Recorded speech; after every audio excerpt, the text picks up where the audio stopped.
আমার ঠাকুমার বয়সী লোক, হ্যাঁ মানে অনেকক্ষণ ধরে দেখছি মাঠের মধ্যে কী যেন একটা কুড়াচ্ছে। তো বাইকটা থামিয়ে জানার ইচ্ছা প্রকাশ করলাম যে ঠাকুমা কী করছো নুয়ে নুয়ে। মনে তো হচ্ছে ধান কুড়াচ্ছে, ধানের যে শীষগুলো হয় সেইগুলোকে হয়তো কুড়াচ্ছে। ঠাকুমা আসুক, ঠাকুমাকে জিজ্ঞাসা করবো।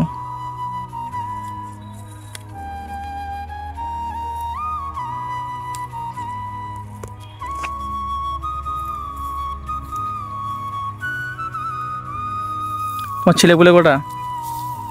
বলছি তো দুটো ছেলে এখন তুমি ওখানে খাওনি ঠাকুমা? কোথায় ছেলেদের কাছে ঝগড়া ঝাঁটি ঝগড়া হয়, তার জন্য নিজেই মাঠে মাঠে টুকটাক করে ধান ফান কুড়িয়ে জাজি পাও মোটামুটি চলে যায় নাকি?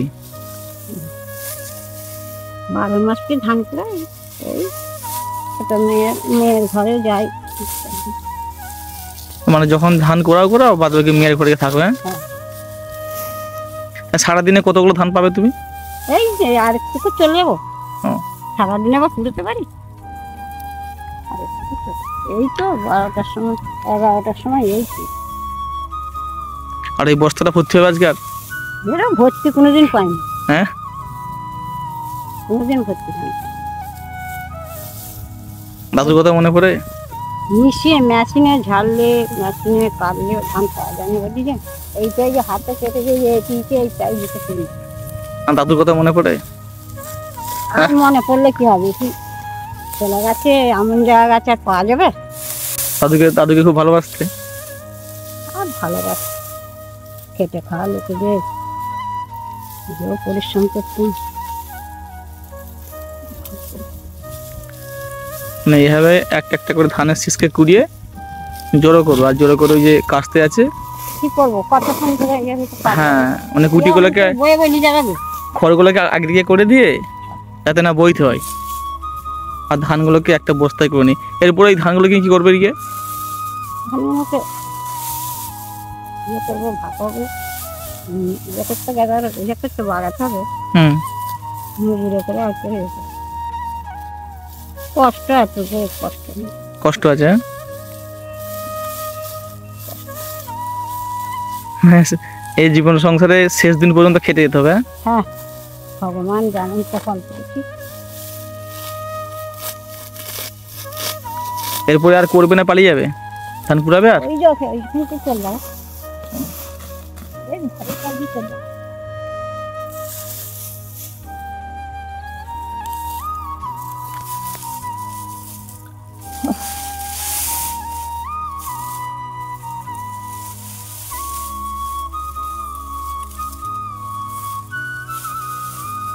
পান ফান খাও নাকি? পান খাও? খেয়ে যাইছি না। আর কাছে পান নেই? না দাও না, খাই একটা তাহলে। হ্যাঁ খেয়ে যাইছি, এ চলে যাবো। ঠিক আছে, আর বেশিক্ষণ কাজ করবো না, কারণ রোদ বেরিয়েছে তো। তুমি চান করেছি? ও, চান টান করে খেয়ে দিয়ে এসছো? মানে দেখলে খুব কষ্ট লাগে। আমার তুমি ঠাকুমার বলেছি এভাবে মাঠে ধান কুড়াচ্ছ। সকাল যেমন করেছি ভগবান যতদিন বেঁচে থাকবো কপাল জাতি ভাগ্য যাদের খারাপ অনেক তুমি যাকে জাতি ভালোবাসো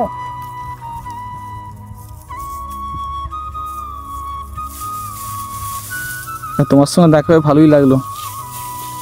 আমি এভাবেই ঘুরি, মানুষের সঙ্গে কথা বলি, যারা তোমাদের মতো সব বয়স্ক লোক আছে, হ্যাঁ ওদের সঙ্গে কথা বলি, কার কি সমস্যা শুনি জানি, দেখতে ভালো লাগে, খোঁজ খবর নিই মানুষের।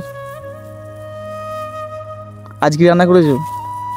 আজকে ডাল করেছি আর পোস্ত। ডাল পোস্ত গিয়ে কি খাবে? তো ভাত খেয়েছি, আবার এখন তো ফের আসছে। এবার রাতে? দিনে কবার খাও? তুমি তো ওই জন্যই রোগা হয়ে যাচ্ছে তো। তখন চিন্তা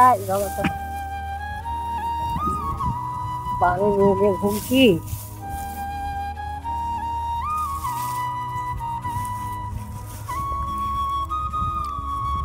এটা রাখো, পান সুপুরি খেয়ে নেবে? না বাবা, হ্যাঁ রাখো রাখো খাই দে। রাখো, ও তো নাতির মতো তোমার, তো পান সুপুরি কিনে খেয়ে নেবে। তোমাকে মানে তোমার সাথে কথা বলার জন্য ওখানে দাঁড়িয়েছিলাম। হুম।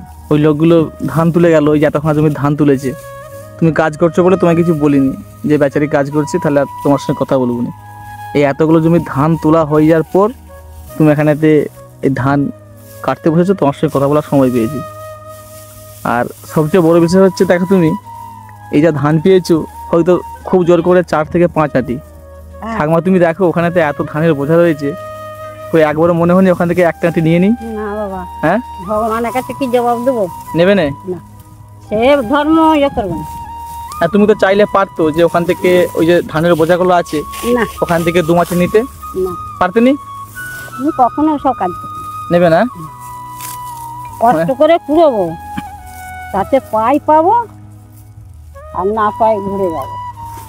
মানে তোমার এই বস্তাটা ভর্তি করতে গেলে ওখান থেকে যদি 10-15 মাটি নেওয়া হয় তাহলে তো তোমার না, বস্তা না। ভর্তি হয়ে যাবে। না, তাও দেখতে নেবে পেলে না? একটা মান সম্মান থাকবে। হ্যাঁ? যদি কেউ দেখে ফেলে থাকবে মান সম্মান। না না, মান তবে? সম্মানের ভয় বিরাট। হ্যাঁ হুম, মানে একটু হয়তো একটু করে। শিশির সরকারের কাছে হয়তো জানালো, হ্যাঁ সেই মানটা কি থাকবে?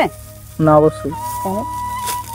মানে খেটে ইনকাম করে খাওয়ার একটা হ্যাঁ। গুরুত্ব আলাদা, হ্যাঁ, তাতে শান্তি আছে।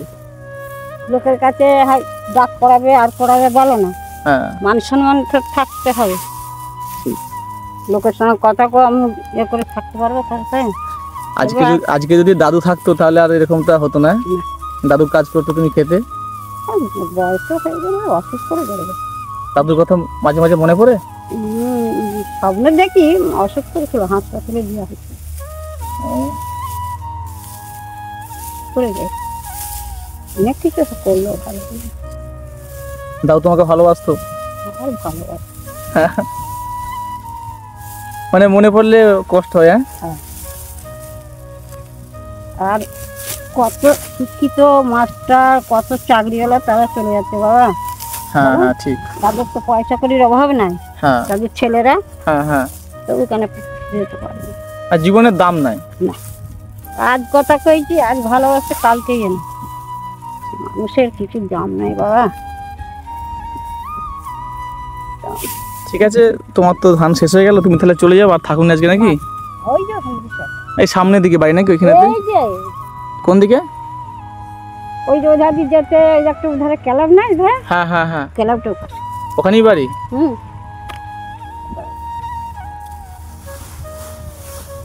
আচ্ছা তাহলে তোমার তলপি গোছ করে নাও। যা বাবা, হ্যাঁ। ভালোভাবে যাও। হ্যাঁ হ্যাঁ।